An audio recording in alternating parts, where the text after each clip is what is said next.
Bonjour tout le monde et bienvenue dans cette nouvelle vidéo où je voudrais vous partager les 7 règles que j'ai apprises de mon expérience et tout au long de mes voyages et de ma vie qui me permettent à moi de vivre en harmonie avec moi-même d'une part et avec le reste du monde. Ces 7 règles, d'après moi, sont fondamentales et c'est pour ça qu'on en a créé un programme éducatif qui s'appelle Gardien de la Terre et c'est pourquoi on diffuse ces règles aux enfants partout dans le monde. Je pense que lorsqu'on suit ces 7 règles, peu importe notre pays, notre culture, notre religion, notre environnement, notre niveau social, peu importe tout ça, on peut trouver un équilibre intérieur et extérieur. Voici ces 7 règles et vous allez mieux comprendre pourquoi est-ce que cela va vous permettre d'être mieux avec vous-même et avec les autres. La première règle qui est très importante, c'est que pour moi, tout est possible. C'est moi qui crée ma réalité à chaque instant et si je le veux vraiment, je peux y arriver. Cette première règle nous explique en fait que nous sommes totalement responsables de ce que nous voulons faire, de ce que nous créons. Et même si des fois l'environnement peut être contraignant, si on décide vraiment quelque chose, tout part de nous, on peut y arriver. Il y a quelque chose de très puissant sur Terre qui fait que tout ce qu'on pense, tout ce en quoi on croit très très fort, tout ce qu'on est à l'intérieur, ça va se matérialiser à l'extérieur. Donc soyez consciente, soyez conscient dès maintenant que pour vous tout est possible et que tout ce que vous êtes à l'intérieur peut se produire. Si vous décidez quelque chose, si vous avez vraiment envie de quelque chose, il vous suffit d'y croire et de mettre toute votre énergie dedans, vous allez y arriver. Ça c'est une première règle qui est fondamentale. On est responsable de ce qu'on est et de ce qu'on fait. La deuxième règle, c'est une règle du karma que j'ai apprise il y a longtemps et qui vraiment pour moi est très révélatrice en fait de la réalité. C'est tout ce que je sème, je le récolte. Tout ce qu'on émet, tout ce qu'on va donner, on va en récolter les fruits. Au-delà de la règle du karma, si je prends l'exemple d'un potager, c'est toujours des exemples que je donne, mais si je mets de l'attention et que je donne de l'énergie pour faire un potager, que je vais m'en occuper tous les jours, que je vais alimenter, arroser, un jour ou l'autre, je vais récolter des fruits. Un jour ou l'autre, avec du temps de travail et beaucoup d'attention et d'énergie, je récolterai les fruits de ce que j'ai semé. Je vous invite d'ailleurs à faire l'expérience des bols de riz, des 3 bols de riz de Masaru Emoto, qui va vous révéler et vous montrer en fait le pouvoir de l'énergie que vous donnez, le pouvoir de la pensée, le pouvoir de ce que vous êtes capable de créer et de récolter. Tapez juste Masaru, M-A-S-E-R-U, plus loin, Emoto, E-M-O-T-O, et vous allez voir, c'est assez extraordinaire. Donc, pour revenir à mon potager, si je donne de l'énergie dans ce que je fais, si je travaille dur pour suivre un projet ou un objectif, je vais forcément récolter les fruits un jour.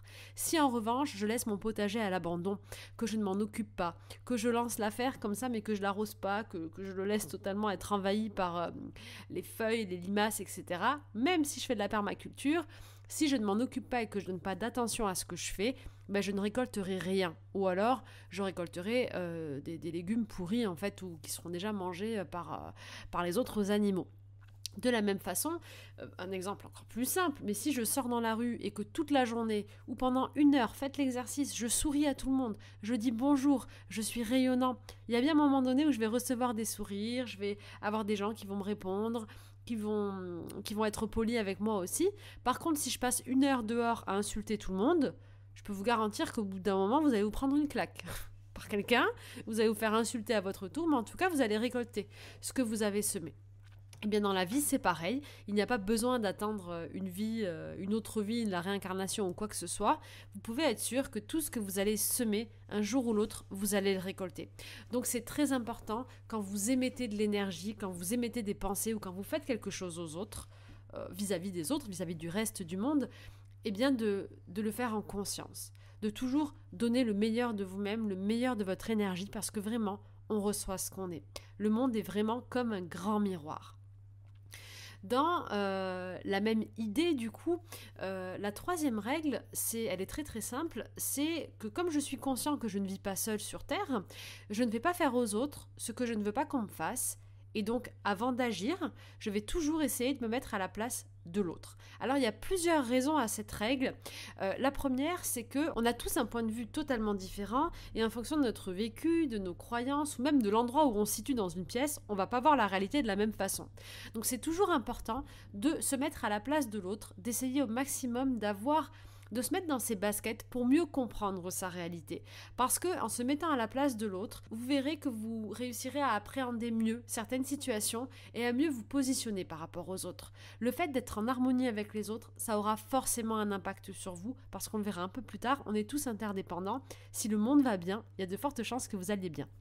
Mais je reviens à mon sujet, donc j'essaie toujours de me mettre dans le point de vue de l'autre et je n'hésite pas non plus à avoir un point de vue extérieur. Je donne toujours cette anecdote d'un de mes anciens stagiaires qui était médecin pédiatre qui m'a raconté ça m'a beaucoup interpellée. Ils ont eu un problème un jour sur un cas d'un enfant, le diagnostic était impossible, enfin ils étaient plusieurs spécialistes à essayer de trouver ce qu'avait cet enfant qui était dans un cas d'urgence extrême. Et ne réussissant pas à avancer sur ce cas, eh bien, un des médecins a décidé d'aller chercher un autre spécialiste, un autre médecin en fait, d'un autre service, d'un point de vue totalement extérieur. Et cet autre médecin est venu et en fait, naturellement et instinctivement, il a dit « Mais vous avez regardé ça ?» Et en fait, la réponse était là. Les médecins qui avaient la tête dans le guidon n'avaient pas tout regardé en fait. Ils étaient restés bloqués sur différentes possibilités par rapport aux symptômes qu'ils avaient. Et en fait, le point de vue d'un médecin totalement neutre, qui n'était même pas spécialiste, extérieur, a permis d'amener un nouvel angle de vue et de sauver cet enfant, qui était dans un cas urgent. Et ce médecin, je m'en souviens toujours, en fait, il m'avait remotivé ce jour-là parce que il m'avait dit qu'il n'avait pas besoin en fait d'être extraordinaire ou d'avoir beaucoup de savoir pour pouvoir apporter quelque chose aux autres, parce que certaines fois, amener un autre point de vue, en fait, juste un autre regard, permettait d'avoir un regard complet et que c'était ça la clé. Et cette personne m'a appris que c'est ensemble, en fait, qu'on peut aller vers des vérités et qu'on peut avancer. Et donc, je trouve ça très important. La deuxième partie de cette règle, c'est « je ne fais pas aux autres ce que je n'ai pas envie qu'on me fasse ». Évidemment, si je me positionne dans le fait que on a tous la même envie qui est de vivre bien, d'être heureux, peut-être d'aimer et d'être libre. Je pense que c'est des envies fondamentales, peu importe les espèces. Le plus possible, essayons d'agir avec les autres. Alors quand je dis les autres, c'est les humains, les animaux, les végétaux, avec tout ce qui est sur Terre, puisqu'on est une grande famille, nous sommes tous les enfants de la Terre. Ne faisons pas aux autres ce qu'on n'a pas envie qu'on nous fasse. Avant d'agir avec quelqu'un, je me mets à sa place. Avant d'agir vraiment, je me demande si moi j'étais à sa place, est-ce que j'aimerais qu'on me fasse ça ? Et vous allez voir que vos choix, vos décisions et votre vie va totalement changer. C'est quelque chose qu'on fait très souvent et si on ne prend pas le temps de le faire, de se mettre à la place de l'autre, même dans un cas concret, on ne se rend pas compte. Il y a un jeu très simple qu'on fait dans les pays africains ou au Maroc par rapport aux ânes qu'on utilise beaucoup encore comme outil. Avec les enfants, il y en a un qui joue le rôle de l'âne et quand il joue le rôle de l'âne, il y a plusieurs enfants qui viennent sur son dos et qui le tapent, allez avance, et qui le tapent et qui le tapent. Et en fait, le fait de voir ça sur un enfant, de suite ça les choque et souvent les enfants disent « Ah mais le pauvre !» Et en fait, ils n'avaient pas pris le temps de faire cette projection en fait. Et on ne prend pas ce temps au quotidien. On ne prend pas ce temps en fait quand on interagit avec les autres. Et pourtant, il faudrait le faire. Parce que si on sait qu'en étant à la place de l'autre, ça nous ferait souffrir, ça nous ferait du mal. Pourquoi est-ce qu'on le fait ? On ne peut pas le faire. Si on a cette conscience de l'autre, eh bien on peut vraiment faire des choix en conscience et respecter beaucoup plus les autres. Et cela aura un impact sur vous, parce que tout ce que je fais aux autres et tout ce que je donne, ça va me revenir un jour ou l'autre. Et du coup, j'en viens à la 4e règle, plus je donne, plus je reçois. Cette règle, elle va avec la même règle que le karma, avec cette règle que je viens de vous donner sur le rapport aux autres. Plus je vais donner, en fait, plus je vais recevoir. Plus je vais donner d'énergie et plus je vais donner aux autres, plus j'aurai un retour énergétique. C'est une évidence. Moi, souvent, on me dit « Mais c'est quoi tes passions ? Qu'est-ce que tu fais, etc. » Il y a encore, j'étais au Portugal là, la semaine dernière et j'ai une de mes cousines qui m'a dit « Ah, et ton métier alors, tu fais de l'humanitaire, ça gagne bien ?» J'ai dit « Non, tata, c'est moi qui paye pour faire ça. » Elle me dit « Comment ça, tu payes ?» Je dis « Ben moi, en fait, ça, c'est ma passion. Et tout ce que je gagne, ben, j'essaie de le refinancer, en fait, pour des actions pour les autres. J'ai pas l'intérêt d'avoir beaucoup d'argent. Si j'ai de quoi vivre et de quoi être heureuse, d'avoir une petite sécurité pour ma fille, quand on va m'enterrer, en fait, il restera rien à la terre, à part l'énergie, à part la vie. Et moi, ce que j'ai envie de transmettre, c'est des valeurs, c'est de l'énergie, c'est de l'amour et c'est un monde de paix. Donc, toute l'énergie que j'ai envie de la donner. Et plus je donne, en fait, plus je reçois. Parce qu'à chaque fois que je suis dans un pays avec des enfants, ou que je suis avec des animaux, ou que je vois ce que ça permet de faire des enquêtes sur des animaux, ou de transmettre des programmes, ou de voir que des personnes changent d'alimentation grâce à mes livres, mais ça me remplit. Je reçois tellement plus que tout l'argent et tout l'or du monde. Parce que réellement, plus on va donner, plus on va recevoir. C'est inexplicable, mais c'est encore quelque chose qui est dans le domaine de l'énergie. Ça sert à rien de vouloir conserver. Plus on conserve, plus on garde, plus on émet un contrôle et moins on laisse les énergies circuler. Il faut vraiment imaginer que le monde, c'est comme un miroir. Et du coup, tout ce que je vais émettre autour de moi, ça va me revenir. Il ne faut pas le faire de manière volontaire, en fait. Il faut le faire parce que ça nous remplit, parce que ça nous fait plaisir, parce que faut le faire avec amour. Je ne sais pas si c'est bien expliqué ce que je veux dire, mais plus je vais donner aux autres, peu importe la forme, plus ça va me remplir et plus ça va continuer à alimenter ma propre abondance de vie. Ça, c'est vraiment quelque chose que je vis au quotidien, que je peux vous garantir. La 5e règle, pour vivre en harmonie avec soi et le reste du monde, c'est que sur Terre, chaque chose a sa place, chaque être vivant a un environnement adapté. Ça aussi, c'est très important parce que pour nous et pour les autres, on ne se rend pas compte de l'impact que ça peut avoir sur soi d'être dans un mauvais environnement.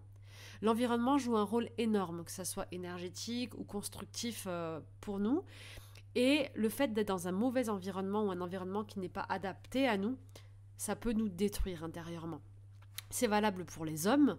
Si vous aimez le soleil, si vous êtes une personne qui avait grandi plutôt dans des climats chauds et que vous détestez le froid, n'allez pas vivre dans un endroit où il fait très froid. Si vous aimez le monde, si vous aimez la vie, n'allez pas vous perdre à la campagne. Si au contraire vous aimez la nature, vous aimez être seul, vous aimez les grands espaces, allez dans des zones de montagne. On est tous de montagne, de campagne. On est tous totalement différents et uniques. Et je crois vraiment que chaque espèce a une place adaptée sur Terre et que plus on remet les choses à leur place, plus le reste va pouvoir s'adapter. Vraiment, le modèle de la Terre, c'est qu'on est comme un grand puzzle. C'est ce qu'on dit aux enfants. On est un grand puzzle et chacun d'entre nous, les animaux, les végétaux, les humains, le soleil, la mer, l'océan, on est une pièce du puzzle. Et chaque pièce, elle a une place. On ne peut pas essayer de mettre une forme du puzzle, une pièce, en bas à droite si elle va dans l'angle en haut à gauche. Ça ne peut pas marcher, en fait. Ça ne peut pas marcher parce qu'elle ne rentrera pas, le puzzle ne sera pas complet et du coup les autres pièces autour ne vont pas pouvoir non plus s'adapter en fait parce que tout a un effet boomerang, on va le voir juste après dans la prochaine règle, mais si je me place au mauvais endroit, ça va avoir un impact sur les autres. Je ne vais pas permettre aux autres pièces de s'emboîter à leur tour. Et donc ça c'est valable aussi pour les animaux.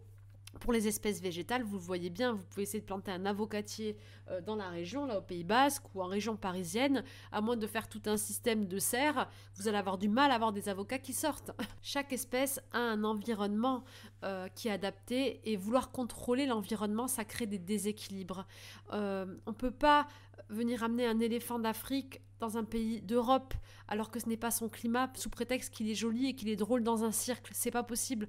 On peut pas venir mettre un ours polaire dans une ville méditerranéenne, pareil dans un cirque ou dans un parc, alors que ce n'est pas son climat. On ne peut pas venir enfermer des dauphins, des animaux marins dans des bassins alors qu'ils ont besoin d'espace et de faire des traversées, de migrer. On ne peut pas demander à un oiseau d'aller vivre dans l'eau. Ne coupez pas les ailes à un oiseau, si un oiseau il est fait pour voler. Ne mettez pas des poissons hors de l'eau, si le poisson il est fait pour nager, pour vivre dans l'eau, etc., etc. Ne mettons pas des animaux en cage.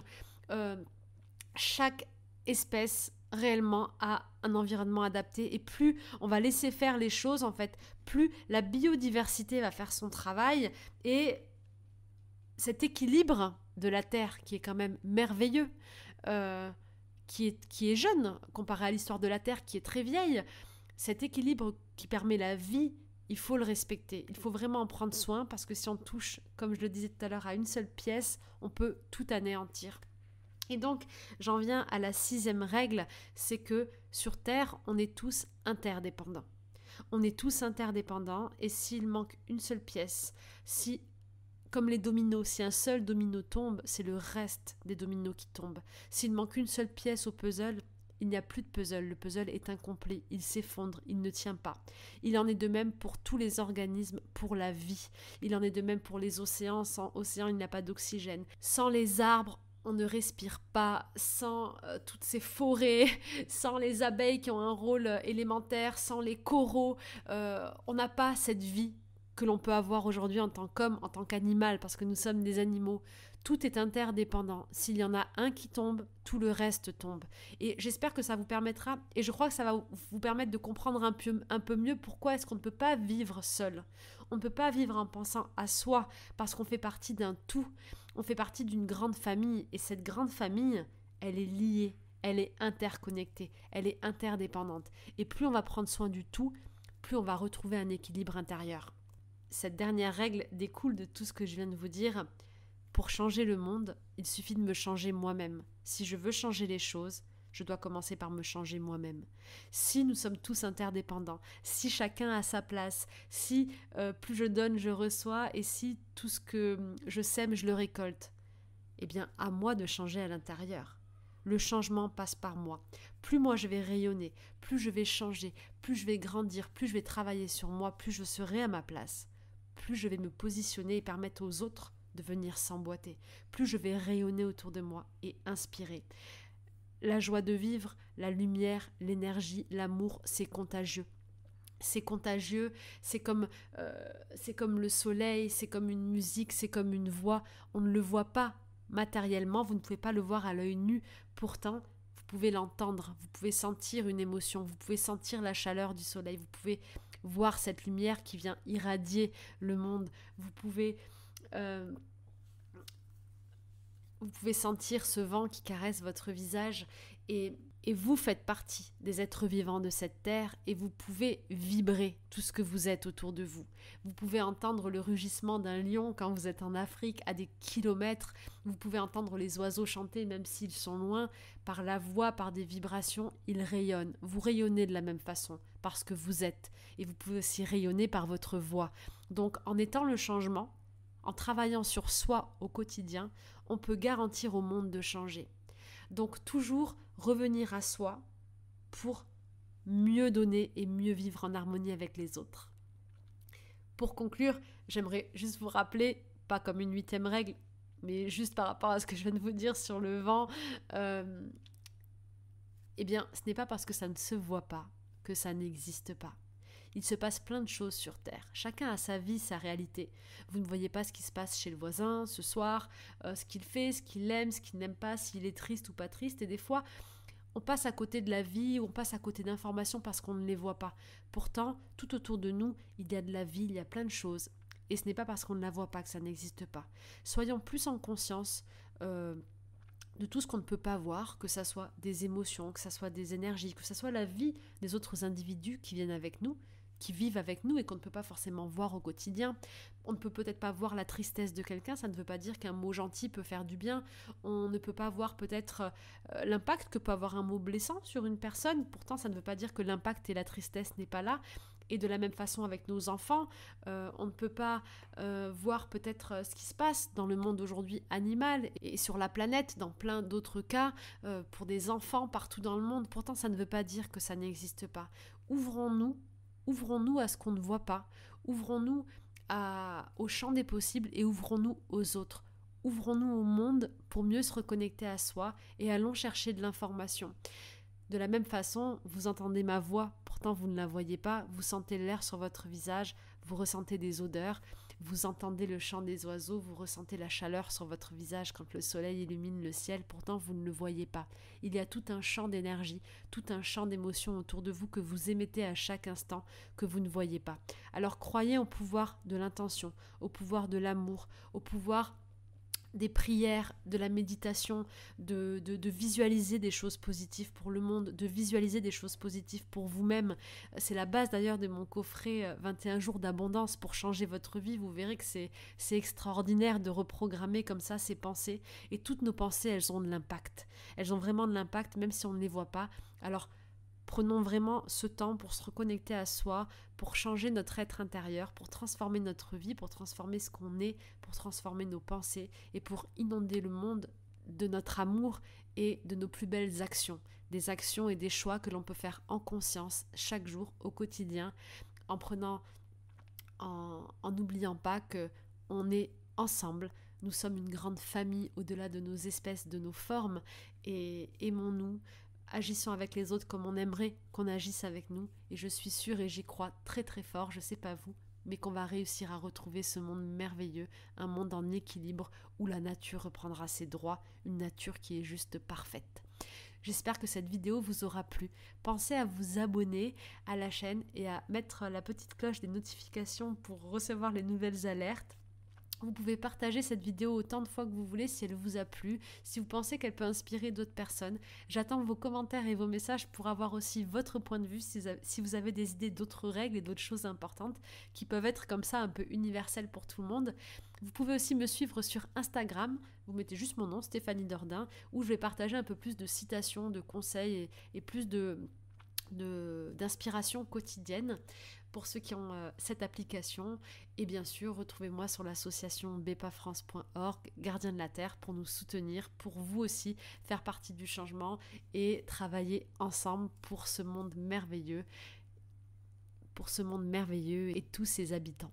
Je vous souhaite une très très belle soirée et tout le bonheur et l'amour du monde.